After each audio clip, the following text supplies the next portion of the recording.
kuki se twavutse tumeze gutya? Amen. Nta muntu wirakara kabisa, kubera ko iyi si nyine man turacyari abakandida abapfuye nyine baragiye, nawe n'uwigeze apfa ngo baseke, ahubwo man bashimishijwe no kuba baragiye kuma bararize. Iryo joro nta gidukeneye cyo kugenda dupfuye. Nta muntu kandi wirakarira kuba tubaye gutyo nyine, nawe bivuze ko ubuzima twabuhisemo man, ntabwo twe duhitamo uko tugomba kuba, ahubwo ni Imana ibigena, ubwo tuyisabiye yatugenera ibyo twebwe dukeneye man.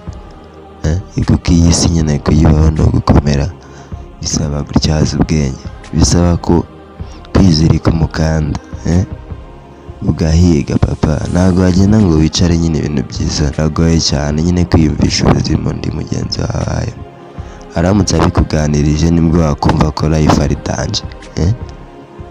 Ahubwo wowe manza testing uko baye, sibyo? Iyi program ubanze bishyire ku murongo mwiza uri straight, menye uko bayeho man. Wowe ukomere muri wowe, sibyo? Wumve ko ibyo ukora nyine biguhaye agaciro, apana kurarikira iby'abandi.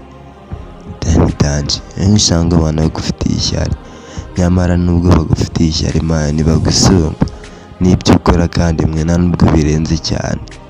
Ishyari ryo ntabwo rizigera ricika kabisa, ni danje, bizahora ari danje, nta nubwo bizigera bihagarara habe na gato, ariko nyine bisaba gukomera.